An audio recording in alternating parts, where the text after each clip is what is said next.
Campur sari itu bukan lagi mengindonesia loh ya, sudah mendunia loh ya. Kalau itu nanti tidak segera kita berikan payung hukumnya, nanti kalau ada orang mengklaim nanti pada sumuk kabeh, pada bingung kabeh.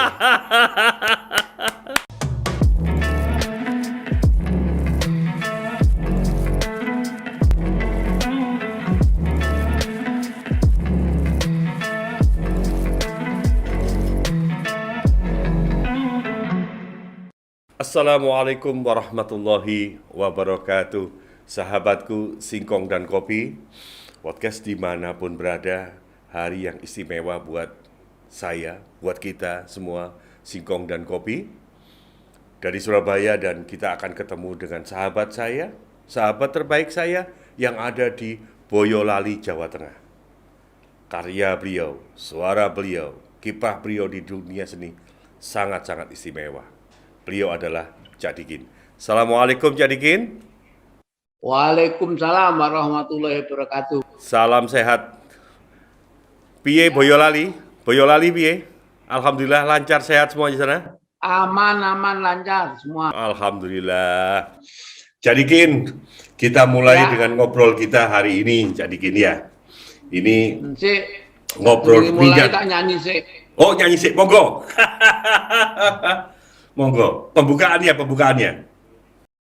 Pembukaannya ben redok nikmat. Ya. Naik gunung di pagi hari, oh nikmatnya dingin sekali. Ayo bergabung Singkong dan Kopi, beritanya sangat menarik hati. Ayo bergabung Singkong dan Kopi, beritanya sangat menarik hati. Makan nasi ikannya asin, ikan pari dan ikan teri. Pada hari ini bersama Cak Dikin, pelaku seni campur sari. Pada hari ini bersama Cak Dikin, pelaku seni campur sari. Ke kota Kendal belilah cincin, beli tahu rasanya asin. Siapa tak kenal itu Cak Dikin, pencipta lagu, hobinya kawin. Kalau yang terakhir saya nggak ikut-ikut, nggak berani saya.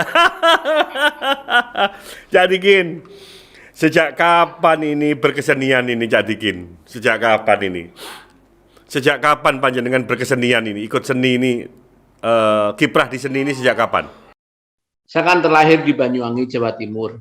Banyuwangi, Sejak Jawa Timur. umur 9 tahun itu saya sudah mencari nafkah dengan berkesenian. Saya dulu penggamel gamelan Banyuwangi. Nah, itu di umur 9 tahun saya sudah mencari nafkah. Berarti bahasa Osingnya masih kental nih ya? Ya. Bahasa Osingnya masih kental nih ya? Insya Allah, make. Lanjut. Jadi di Banyuwangi terus hijrah kemana? Cak Dikin. Setelah kami menyelesaikan SMA saya ke Jayapura. Masya Allah. Waduh. Di Jayapura selama 16 tahun. Terus bagaimana berkiprah seni kalau di Jayapura? Ya, dulu itu saya nggak nyangka kalau nyangkutnya ini justru di kesenian. Saya dulu itu pokoknya mati urip tetap aku harus mlebu tentara. Oh gitu. Di Jayapura dulu ABRI itu ya, Iya, terus? Tapi akhirnya tidak dapatnya justru pegawai negeri, Mas Norman. Oke. Di provinsi atau di pusat? Saya muter-muter dulu tahun 86 itu saya di Departemen Pendidikan dan Kebudayaan, kemudian ya di kecamatan, ya di kabupaten. Nah, akhirnya yang terakhir tahun 93 saya ini ya walau toh kecil tapi pernah menduduki jabatan sebagai pendidik kebudayaan. Kemudian tahun 93 saya ditugas belajarkan oleh negara untuk tugas belajar di Sekolah Tinggi Seni Indonesia Surakarta. Oke. Di Solo. Kembali ke Jawa ya? Sampai sekarang kami tidak kembali ke meja tugas. Kami minta berhenti dengan hormat. Oke. Cak Dikin, pernah jadi PNS, kemudian saya ingin menggali. Cak Dikin, kenapa pilih campur sari? Ya, gimana ya?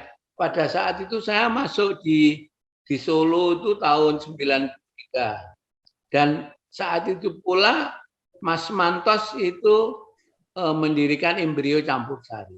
Oke. Akhirnya bergabung di sana sebagai MC, terus berkelanjutan. Akhirnya sudah matok di situ aja sebagai seniman gitu. Alhamdulillah. Cak Dikin, sudah berapa karya lagu yang Cak Dikin ciptakan?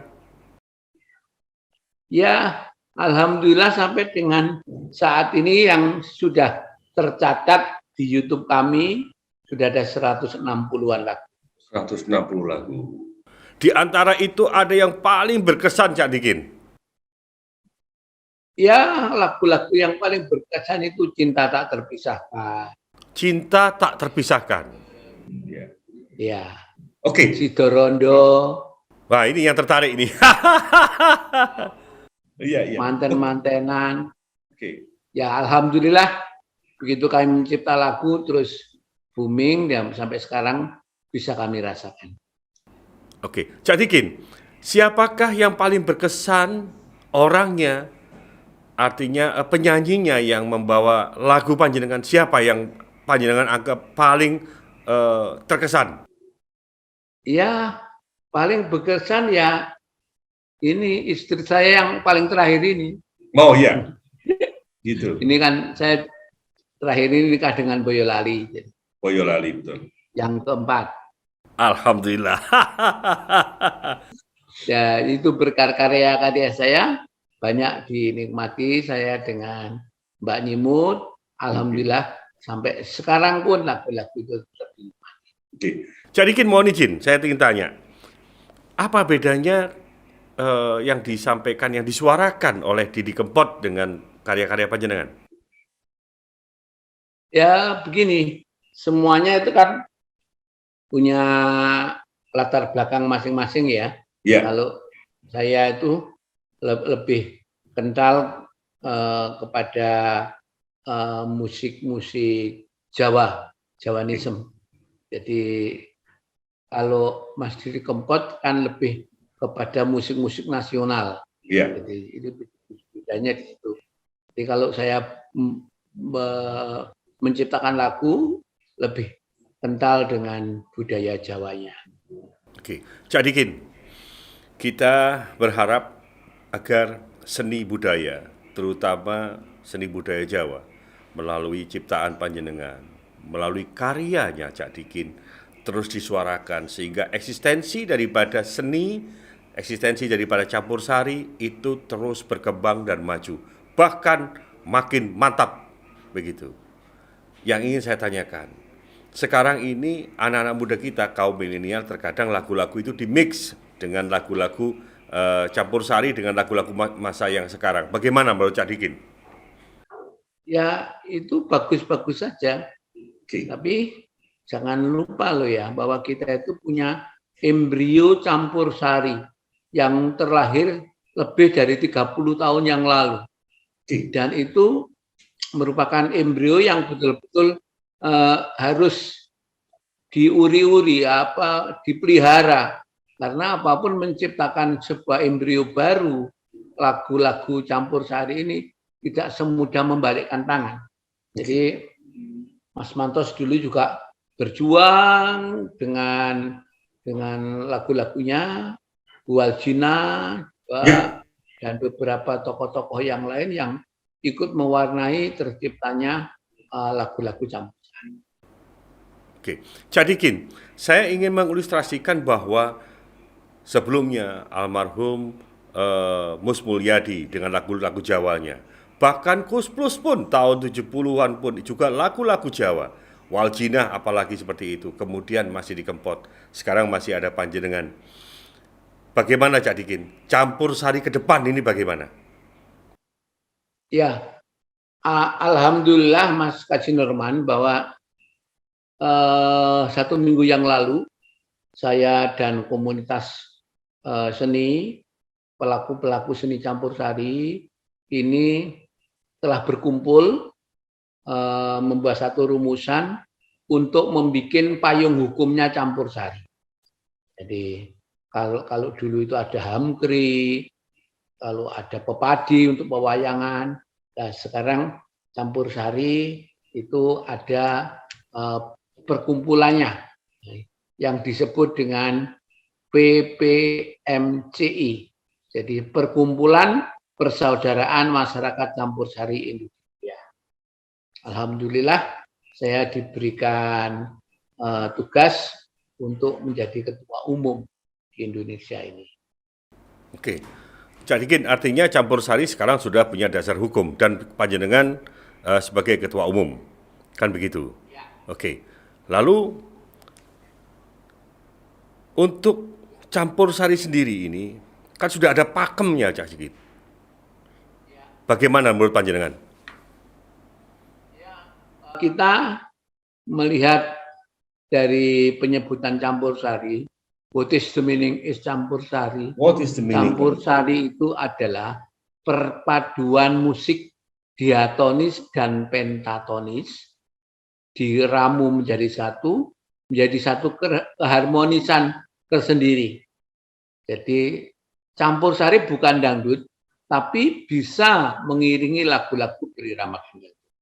Campur sari bukan kerawitan, tapi bisa melantunkan gending-gending kerawitan. Campur sari bukan keroncong, tapi kita juga bisa mengikuti keroncong dan sebagainya. Jadi di campur sari ini fleksibel. Apa yang bisa kita iringi melalui musik diatonis dan pentatonis menjadi satu harmonisasi musik tersendiri yang namanya campur sari. Jadi kalau gitu kan kita juga bisa campur sari Banyuwangian, campur sari Osing begitu, bagaimana? Iya, bisa saja. Kami juga banyak menelurkan lagu-lagu yang dari Osing itu juga. Nah, bisa masuk di situ. Sunda juga kami masukkan di situ. Jadi mana-mana saja bisa lah gitu. Oke, jadi terutama di Jawa Timur ini di daerah Mataraman, tentunya mulai dari Mojokerto kota dan kabupaten hingga ke Pacitan sana ke Sragen, bahwa nuansa campur sari itu sangat kental sekali. Kenapa saat ini tidak dilakukan festival atau lomba di Jawa Timur ini, di Jawa Tengah, agar muncullah bibit-bibit seperti Cak Dikin Junior. Mohon penjelasan Cak Dikin.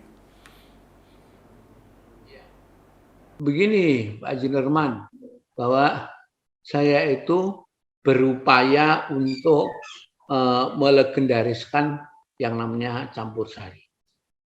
Tahun 2007 saya bikin rekor muri pergelaran campur sari terlama 33 jam 33 menit 33 detik. Itu tahun 2007. Kemudian kami tumbangkan lagi di 2012. Nah, ini dalam rangka Hari Bayangkara kami menciptakan rekor muri campur sari 66 jam non-stop di 2 hari 3 malam. Kemudian kami tumbangkan lagi di tahun 2014 ini di Korem Solo kita membuat campur sari terlama 73 jam non-stop. Itu dalam rangka Hari TNI. Kemudian masih kami tumbangkan lagi di tahun 2016 campur sari terlama 90 jam dalam rangka mengenal Mas Mantos yang kami laksanakan di pemerintah daerah Gunung Kidul. Itu Mas. Oke, jadi upaya-upaya untuk bagaimana menumbuh kembangkan campur sari, insya Allah kami selalu komit di sini. Oke. Jadi susah Kak mencetak kader-kader penyanyi, kader-kader pemusiknya untuk dicampur sari? Iya, ini sedang bertumbuh kembang di sana sini. Pemusik-pemusik muda banyak, penyanyi-penyanyi muda banyak. Jadi sekarang ini Mas, penyanyi lagi setelung lagu datang kapan Mas? Menikmati rupiah kok. Ya. Betul. Jadi mereka itu juga harus berterima kasih kepada pemula-pemula membuat gagasan campur sari. Oke, jadi mohon izin, apa nggak ribet tuh campur sari? Karena apa? Di samping ada musik modern, di situ juga ada musik, alat-alat musik tradisional. Paling nggak ada standarnya kan begitu. Kalau musik modern kan cukup mungkin drum, mungkin organ, mungkin bass, mungkin gitar, mungkin melodi. Tetapi untuk campur sari kan tidak sekedar itu. Ada perpaduan seni Jawa, gamelan Jawa dengan alat-alat musik modern. Mohon penjelasan. Ya, memang itu diramu sedemikian rupa, sehingga tidak ada yang kesulitan sebetulnya, tidak ada kesulitan. Cuman masalahnya kalau sekarang itu banyak yang mintanya itu ringkesan, Mas. Jadi cuman keyboard, kendang, sama melodi aja sudah dia bisa membawakan lagu-lagu. Tapi memangnya idealnya itu kalau kita campur sari itu mengacu kepada gagasan Mas Mantos. Jadi ada keyboard, ada melodi, ada bass, ada drum, kemudian yang pentatonisnya itu ada balungan Jawa, kemudian ada gender, kemudian ada gendang, ada gong, dan seterusnya. Iya. Jadi tentunya kalau nanti saya berkesempatan ke Boyolali seperti waktu-waktu sebelumnya, tentunya mendengarkan lantunan Cak Dikin dengan campur sari dengan singkong dan kopi di tengah sawah di Boyolali. Kan begitu Cak Dikin. Oke, Cak Dikin, kalau dangdut ada pakemnya, kemudian ada koplo, dangdut koplo dan lain sebagainya. Bagaimana dengan campur sari? Apakah juga bisa menerima istilahnya perubahan-perubahan mungkin campur sari koplo atau bagaimana? Monggo Cak Dikin.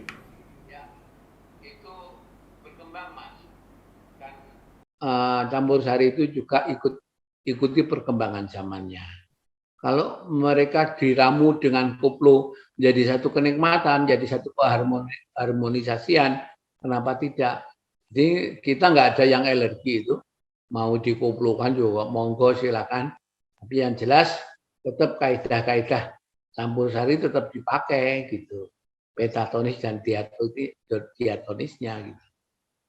Oke, Cak Dikin, sebuah karya campur sari yang paling harus dijadikan dasar adalah alat musiknya kan. Alat musik apa saja yang itu dikatakan bahwa ini campur sari? Kan begitu. Yang khususnya untuk alat-alat musik Jawanya, apa saja nama-namanya Pak Cak Dikin? Ya, kita ada acuannya ya Mas. Ya. Kalau kita mengacu dari pemula-pemula Mas Mantos itu ada yang gamelan Jawanya, itu ada siter, ada kendang pun ada kendang bukan dan jaipong. Kemudian ada bass, ada melodi, ada keyboard, ada drum. Tuh. Kemudian kalau gamelan Jawanya itu ada saron, ada demung, kemudian ada gender, kemudian dan banyak lagi yang sifatnya perkusi yang menurut ramuannya dia akan masuk di ranah campur sari. Oke, artinya Cak Dikin tidak seperti pagelaran wayang yang begitu besar, begitu banyak, komplit begitu? Iya, nggak begitu banyak. Kalau wayang itu kan gender aja macam-macam. Ada gender penerus dan seterusnya. Kemudian ada gambang. Kalau wayang komplit sekali dengan gamelan Jawanya. Tapi kalau ini cuma diambil beberapa saja yang bisa. Ada pertanyaan nih. Perkumpulan Persaudaraan Masyarakat Campur Sari Indonesia. Ini organisasi yang panjenengan dirikan. Bisa dijelaskan lebih luas lagi tentang perkumpulan ini. PPMCI, monggo Cak Dikin. Ya, jadi begini, PPMCI itu Perkumpulan Persaudaraan Masyarakat Campur Sari Indonesia. Ini bersifat pusat, walau toh sekretariatnya berada di Jawa Tengah. Gitu. Ya, itu nanti akan mengkolek campur sari yang ada di daerah. Jadi berbagai pendataan, perkembangannya bagaimana dan sebagainya, itu nanti akan dicoba untuk dikomunikasikan dengan PPMCI itu. Nah, alhamdulillah seminggu kemarin sudah kita bentuk, saya didapuk menjadi ketua umum yang saat ini sedang penyempurnaan kepengurusan. Jadi bersabar sebentar, nanti akan saya kabarkan Pak Haji Nurman untuk kalau sudah pengurusnya sudah. Cak Dikin, termasuk visi dan misi PPMC ini bagaimana? Ya, visi dan misinya ini nanti sebentar. Ini nanti akan kita pendapat rekan-rekan sekalian nanti akan kita tampung semuanya. Jadi saya belum bisa memberikan keputusannya, bisa nanti masih menunggu teman-teman kalau sudah kita bentuk keputusannya. Termasuk ADART dan sebagainya kita tuangkan. Oke, Cak Dikin, pertanyaan yang terakhir dan pertanyaan ini untuk menjawab daripada pertanyaan kawan-kawan anak-anak muda kita. Kenapa campur sari tidak segera mendorong lahirnya campur sari milenial? Karena ada anggapan bahwa campur sari ini hanya diisi oleh generasi kita saja yang tua-tua. Akan tetapi perlu wadah untuk campur sari milenial. Monggo Cak Dikin, monggo disampaikan bagaimana? Ya, emang sangat penting sekali wadah itu karena itu nanti akan menaungi eksistensi daripada rekan-rekan pelaku campur sari. Campur sari itu juga sudah bukan lagi meng-Indonesia loh ya, sudah mendunia loh ya. Mendunia. Sudah mendunia. Bahkan saya sampai dengan ke Hong Kong, ke luar negeri, itu hanya karena sebuah campur sari. Nah, dan itu teman-teman TKI yang sering mengundang kami di sana itu sudah mendunia, di mana-mana sudah tidak asing lagi dengan campur sari. Nah, kalau itu nanti tidak segera kita berikan payung hukumnya, nanti kalau ada orang mengklaim, maaf, misalnya orang Malaysia mengklaim, nanti pada sumuk kabeh, pada bingung kabeh. Jadi nggak bisa, tetap harus segera ada payung hukumnya. Kemudian ya kita ini, teman-teman pekerja sosial ini nanti yang akan memperjuangkan eksistensi daripada kami. Oke, Cak Dikin, di penghujung acara harapan kita bahwa campur sari ini milik Indonesia. Campur sari milik nusa dan bangsa. Campur sari milik semua usia. Kan begitu. Harapan kita bersama bahwa campur sari akan selalu eksis dan menyuarakan persoalan-persoalan kecil, persoalan-persoalan yang dialami rakyat, campur sari menyuarakan bagaimana seni dan bagaimana mereka menggambarkan, mengekspresikan di tengah sawah dengan kesederhanaan itu, dengan cita-cita yang luhur, berseni untuk membangun negeri. Terima kasih Cak Dikin, sahabat Singkong dan Kopi. Inilah dialog kami, percakapan kami dengan dulur kulanang yang ada di Boyolali. Masya Allah, sehat selalu Cak Dikin. Mudah-mudahan dan harapan kita bisa ketemu lagi Cak Dikin. Pada pemirsa di mana aja Anda berada, jangan lupa tonton di Cak Dikin Official. Di sana sederetan lebih dari 300 lagu-lagu yang persiapan untuk Anda nikmati. Nah, itu. Juga ada PPMCI juga yang baru aja membuat YouTube-nya untuk dibuka di linknya. Terima kasih Pak Sinurman atas kesempatan ini. Mudah-mudahan menginspirasi kepada rekan-rekan seniman di mana Anda berada untuk selalu berkarya. Perkara itu mau viral dan tidak bukan urusan Anda, itu nanti urusan Allah. Semangat yang penting. Cak Dikin, kami mohon Singkong dan Kopi terus diberikan kesempatan untuk komunikasi. Singkong dan Kopi bersama Jatim News Media tetap untuk bisa mengembangkan seni dan budaya daerah agar mereka bisa eksis dan tumbuh berkembang. Matur nuwun Cak Dikin. Salam dari Surabaya. Salam hormat untuk Boyolali. Salam hormat untuk keluarga. Wassalamualaikum warahmatullahi wabarakatuh. Sahabat Singkong dan Kopi, terima kasih.